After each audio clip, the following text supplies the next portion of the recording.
Last এপিসোডে আমরা দেখেছিলাম শাইয়ান তার ঘর থেকে ভূত তাড়ানোর জন্য ঘোস্ট হান্টারদেরকে নিয়ে এসেছে, কিন্তু সেই ঘোস্ট হান্টার ব্যানগুই দ্য ঘোস্টের সামনে টিকতে পারে না। সে সেখানেই তাকে মেরে ফেলে। আর সব শেষে আমরা দেখেছিলাম সে সেখানে শাইয়ানের বডির উপর কবজা করে ফেলেছে। এই এপিসোডের শুরুতে আমরা দেখতে পাই শাইয়ান সেই রুমে চলে এসেছে যেই রুমে তার এই ওয়ার্ল্ডের জার্নি শুরু হয়েছিল। শাইয়ান নিজেকে সেখানে দেখে অনেক বেশি শখ হয়ে ভাবতে শুরু করে, আমি বুঝতে পারছি না আমি এই সময় এখানে কি করছি। আমার মনে আছে লাস্ট টাইম আমি আমার ঘর থেকে ভূত তাড়ানোর জন্য ঘোস্ট হান্টারদেরকে নিয়ে এসেছিলাম, কিন্তু তারা সেখানে সেই ঘোস্টকে হারাতে পারেনি, আর সেই ঘোস্ট সেখানেই সেই ঘোস্ট হান্টারকে মেরে ফেলেছিল। কিন্তু আমি বুঝতে পারছি না যে আমি এই সময় এখানে কি করছি। এটা তো সেই প্লেস যেই প্লেসে আমি এই ওয়ার্ল্ডে আসার পর সামন হয়েছিলাম। এর মানে কি আমি টাইম ট্রাভেল করেছি? কারণ এখানে যা কিছু হচ্ছে সেই সব কিছুই আমি আগেও একবার এক্সপিরিয়েন্স করেছি। এখানে প্যানগুই তাদেরকে ঠিক একই ভূতের গল্প শোনাচ্ছে, আর লাস্ট টাইম আমি আর তারা দুজন এখানেই বসে তার গল্প শুনছিলাম। আর তাদের ফোর্থ মেম্বার ওয়াশরুমে গেছে লাস্ট টাইম ঠিক যেরকমটা হয়েছিল। এই সব দেখে শাইয়ান আবার ভাবতে শুরু করে, আমি বুঝতে পারছি না এই সব কিছুই আবার কেন রিপিট হচ্ছে। এর মানে কি লাস্ট টাইম প্যানগুই আমার সাথে এরকম কিছু করেছে যার জন্য আমি আবার এই সব কিছু এক্সপিরিয়েন্স করছি? না, এখানে বসে থাকলে চলবে না। তাই এখন আমার আশেপাশের ঘরগুলো একটু চেক করে দেখা দরকার যে সব কিছুই কি ঠিক আছে কি নেই। এটা বলে সে যখনই সেখান থেকে যেতে শুরু করে তখনই পেছন থেকে প্যানগুই বলে, হ্যাঁ শাইয়ান, তুমি কোথায় যাচ্ছ? তুমি তো এই সময় আমাদের মেন ক্যারেক্টার, কারণ তুমি ছাড়া বাকি যারা ছিল তারা সবাই তো মরে গেছে, এখন তোমার পালা।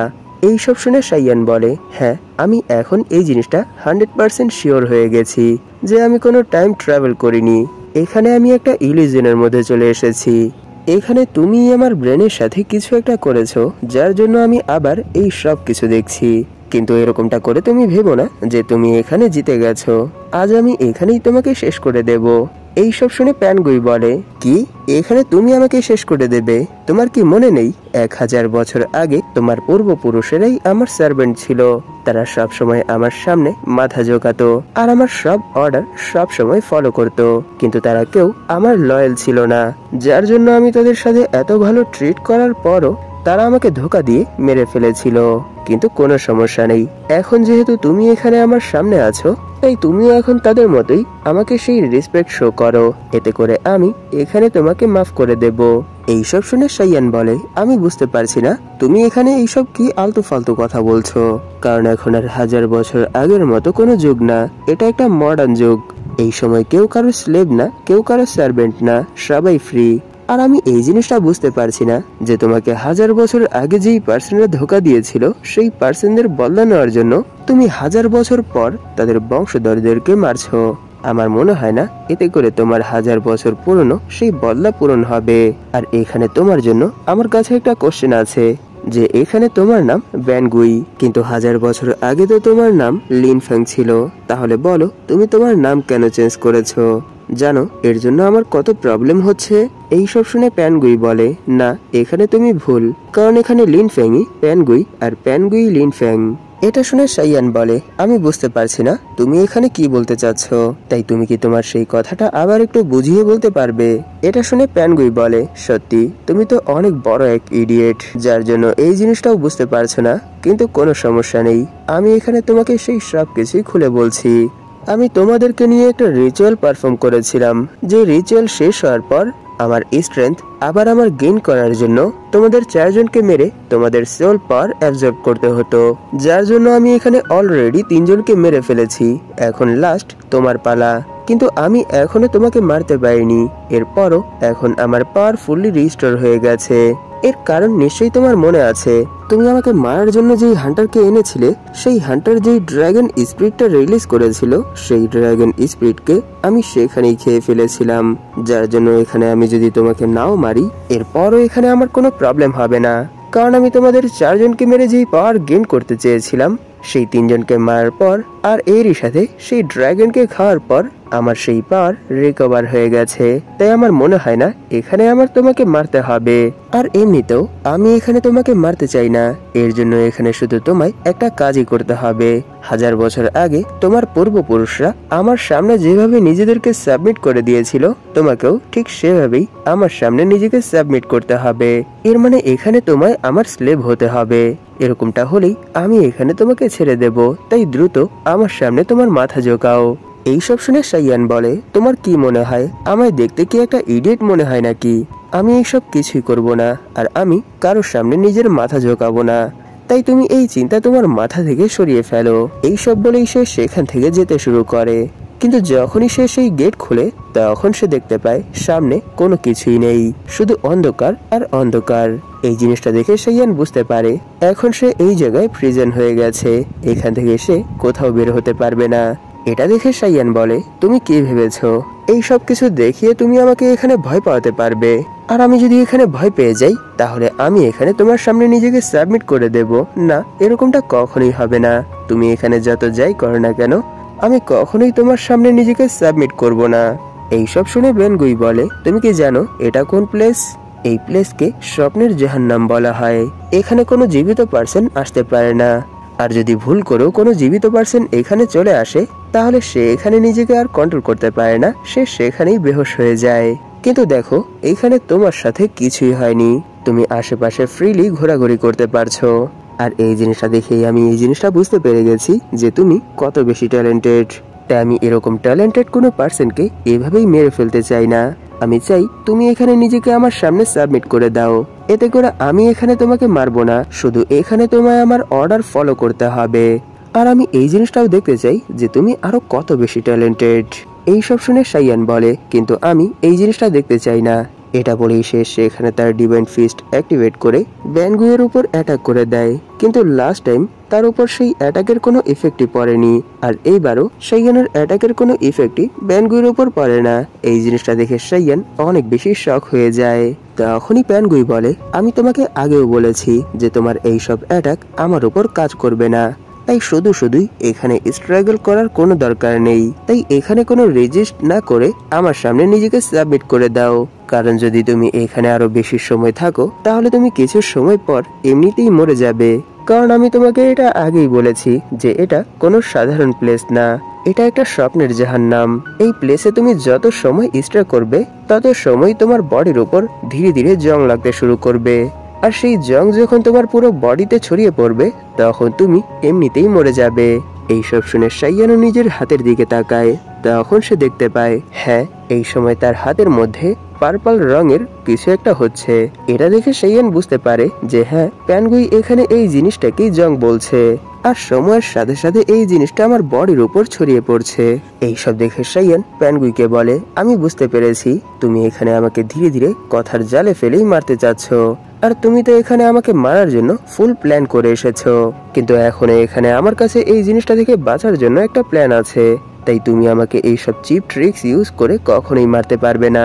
এইসব বলেই সে সেখানে তার ফিঙ্গার অফ নির্বাণের সাহায্যে নিজের বডিকে আবার হিল করতে শুরু করে, যার জন্য তার বডির উপর যতগুলো পার্পল রঙের দাগ ছিল, সেই সব দাগ আস্তে আস্তে সরে যায়, আর তার বডি পুরোপুরি ক্লিন হয়ে যায়। এই জিনিসটা দেখে প্যানগুই সেখানে অনেক বেশি শক হয়ে যায় আর বলে, কি, এটা কি করে হতে পারে? তোমার কাছে এরকম অ্যাবিলিটি কোথা থেকে এসেছে? তুমি এটা কোথা থেকে পেয়েছো? তখনই সেখানে সাইয়ান নোটিস করে এই সময় সে তার স্পিরিচুয়াল ফর্মে চলে এসেছে। এই জিনিসটা দেখে সেও সেখানে একটু শক হয়ে যায়, কিন্তু তার থেকে বেশি শক সেখানে প্যানগুই ছিল। সে সেখানে চিল্লাতে চিল্লাতে বলে, তোমার কাছে এরকম স্কিল কোথা থেকে এসেছে? এর মানে কি তুমিও একটা ফিজিক্স? কিন্তু না, এটা হতে পারে না, কারণ আমি আগে কখনোই এরকম কোনো অ্যাবিলিটি দেখিনি, আর এরকম অ্যাবিলিটি সম্পর্কে আমি কখনোই শুনিনি, আর আমার জানা মতে কোনো ফিজিক্স এরকম কোনো অ্যাবিলিটি ইউজ করতে পারে না। তাহলে বলো তুমি কে? তুমি কোথা থেকে এসেছো? তখনই সাইয়ান ফিল করতে পারে তার স্পিরিট ফর্ম ধীরে ধীরে তার ফিজিক্যাল বডির ভেতর যাচ্ছে, আর এর কিছুক্ষণ পরই আমরা দেখতে পারি সাইয়ান সেখানে তার চোখ খোলে। তখনই সে বলে, সত্যি আমার মনে হয় আমি আমার রিয়েল বডিতে চলে এসেছি, কিন্তু আমি বুঝতে পারছি না আমি এই সময় কোথায় পড়ে আছি, আর আমার মাথার নিচে এত সফট আর এত মোলায়েম কি ফিল হচ্ছে। এটা বলেই সে তখনই সেখান থেকে উঠে দাঁড়ায়, আর এরই সাথে আমরা দেখতে পারি শাইয়ানের মাথা এতক্ষণ পর্যন্ত মিংমিং এর লিটল মাউন্টেনের উপর ছিল। তখনই শাইয়ান বলে, ও এরই জন্য আমার মাথার নিচে এত সফট আর এত মোলায়েম ফিল হচ্ছিল, কিন্তু আমি বুঝতে পারছি না এই বাস্টার্ড এখানে এভাবে পড়ে আছে কেন। ও আমার মনে পড়েছে, লাস্ট টাইম তো তার মাস্টার নিজের জীবন বাঁচানোর জন্য তার উপর একটা স্পেল কাস্ট করে দিয়েছিল, আর সেই স্পেলের জন্য সে মরতে চলেছিল, আর উপর থেকে ভ্যানগুয়ে তার উপর অ্যাটাক করে তাকে মারার চেষ্টা করেছিল। তখনই সেখানে শাইয়ান ভ্যানগুয়ের আওয়াজ শুনতে পায়। সে বলে, আমি বুঝতে পারছি না তুমি সেই প্লেস থেকে কি করে তোমার রিয়েল বডিতে আবার ফিরে এসেছো। এটা তো ইম্পসিবল, কারণ সেই প্লেস থেকে কেউ কখনোই নিজের ইচ্ছায় ফিরে আসতে পারে না, কারণ যেই পার্সন সেই প্লেসে কাউকে নিয়ে যায় সেই পার্সনের ইচ্ছা ছাড়া কেউ কখনোই সেখান থেকে বের হতে পারে না। তাহলে বলো তুমি কি করে সেখান থেকে বের হয়ে এসেছো? সত্যি এটা মানতে হবে, আমি তোমাকে যতই দেখছি ততই তুমি আমাকে অবাক করছো। এইসব শুনে শাইয়ান বলে, হ্যাঁ আমি তো এটা আগেই বলেছিলাম যে আমি অনেক বেশি অ্যামেজিং, এই ওয়ার্ল্ডের মধ্যে আমার মতো আর কেউ নেই। এটা শুনে প্যানগুই বলে, হ্যাঁ এটা মানতে হবে যে তুমি অনেক বেশি অ্যামেজিং, কিন্তু এইখানে আমি তোমার থেকেও অনেক বেশি অ্যামেজিং। এখনো আমার ফুল পাওয়ার রিস্টোর হয়নি, কারণ আমি লাস্ট টাইম যে ড্রাগনটা খেয়েছিলাম সেই ড্রাগনকে এখনো আমি ডাইজেস্ট করিনি। তাই যখন আমি সেই ড্রাগনকেও ডাইজেস্ট করে ফেলবো তখন আমি আবার তোমার উপর অ্যাটাক করার জন্য আসব। তাই আমি এখন তোমাকে 3 মাসের সময় দিচ্ছি, তুমি 3 মাসের মধ্যে যা ইচ্ছা তাই করো, আর নিজেকে হয়তো মরার জন্য প্রিপেয়ার করো, নয়তো তুমি নিজেকে আমার সামনে সাবমিট করার জন্য তৈরি করো। তাহলে ঠিক আছে, আজ আমি এখান থেকে চলে যাচ্ছি, 3 মাস পর আবার আমাদের দেখা হবে, তখন আমি দেখব যে সেই সময় কি তোমার কাছে আমার সামনে এভাবে দাঁড়ানোর মতো সাহস থাকে কি থাকে না। এইসব বলেই সে সেখান থেকে চলে যায়। এটা দেখে শাইয়ানও সেখানে অনেক বেশি শখ হয়ে ভাবতে শুরু করে, কি সে এত সহজেই এখান থেকে চলে গেছে, আর সে 3 মাস পর আবার এখানে আসবে, এর মানে আমাকে 3 মাস এখানেই থাকতে হবে। তখনই তার নজর মিংমিং এর উপর পড়ে। মিংমিও সেখানে তার লাস্ট স্টেজে ছিল, কারণ আগেই তার সোল পাওয়ার অনেক বেশি এক্সস্ট হয়ে গেছে। তখনই সে তার সামনে শাইয়ানকে দেখতে পায়। এটা দেখে সে সেখানে ভাবতে শুরু করে, এর মানে আমি এখন মরে গেছি, আর আমার সাথে সেই ঘোস্ট তাকেও মেরে ফেলেছে। সত্যি যখন আমি জীবিত ছিলাম তখন আমি আমার স্বপ্ন পূরণ করতে পারিনি। আমার স্বপ্ন ছিল একটা হ্যান্ডসাম আর অনেক ধনী একটা ছেলেকে বিয়ে করব, আর তার সাথে সুখে আমার বাকি জীবন কাটাবো। যখন জীবিত ছিলাম তখন এটা সম্ভব হয়নি, কিন্তু এখন যখন মরে গেছি তখন আমার সাথে অনেক হ্যান্ডসাম আর একটা ধনী ছেলে আছে, তাই আমার মনে হয় মরার পর আমার সেই স্বপ্নটা পূরণ হচ্ছে। এইসব বলেই সে তার চোখ বন্ধ করতে শুরু করে। এটা দেখে শাইয়ান বলে, না না, এখানে তাকে মরতে দেওয়া যাবে না, কারণ এই ওয়ার্ল্ডের মধ্যে কিছু পার্সন আছে যাদেরকে ফিজিক্স বলা হয়, আর এর সাথে এই ওয়ার্ল্ডের মধ্যে যত পাওয়ার আছে নিশ্চয়ই সে সেই সব পাওয়ার সম্পর্কে জানে, তাই আমায় যে করেই হোক তাকে বাঁচাতে হবে। এইসব বলতে বলতেই সে তার ফিঙ্গার অফ নির্বাণার সাহায্যে তাকে সেখানে হিল করতে শুরু করে দেয়। আর এর কিছুক্ষণ পর আমরা দেখতে পারি তার বডির উপর যতগুলো ডার্ক অরা ছিল সেই সব অরা ধীরে ধীরে শেষ হয়ে যাচ্ছে, আর কিছুক্ষণের মধ্যেই তার বডি পুরো ক্লিন হয়ে যায়। আর এতক্ষণ পর্যন্ত তার বডিতে যেই পেন হচ্ছিল সেই পেনও শেষ হয়ে যায়। কিন্তু সে সেখানে সেভাবেই পরে পরে বলতে শুরু করে, সত্যি আমি মরে গেছি, আর আমি আমার স্বপ্ন পূরণ করতে পারিনি।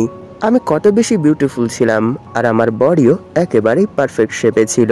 আমি ভেবেছিলাম এই বডি ইউজ করে আমি ধনী ছেলেদেরকে পটাবো আর তাদের সাথে বিয়ে করে আমার বাকি লাইফ সুখে শান্তিতে কাটাবো, কিন্তু আমি এরকম কিছুই করতে পারিনি, আর এই পর্যন্ত আমি আমার এত সুন্দর বডি ইউজও করতে পারিনি। সত্যি এর জন্য আমার অনেক বেশি কষ্ট হচ্ছে।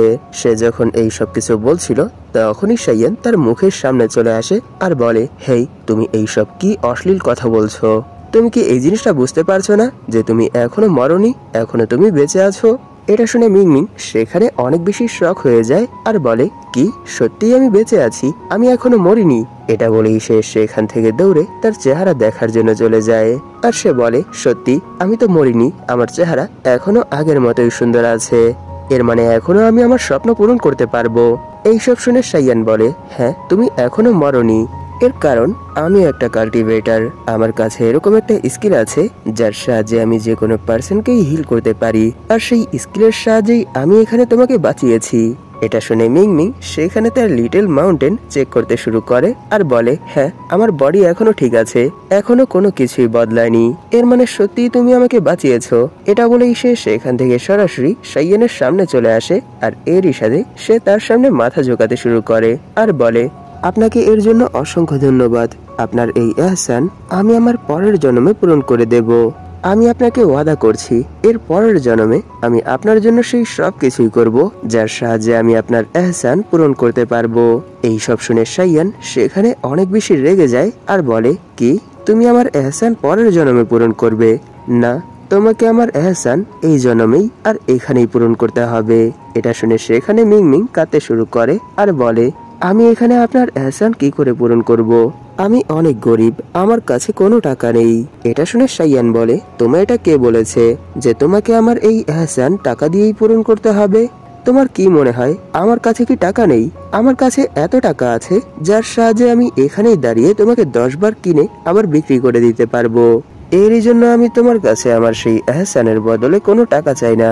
তুমি আমাকে এই ওয়ার্ল্ডের যত কাল্টিভেশন মেথড আছে সেই মেথড গুলো শেখাও।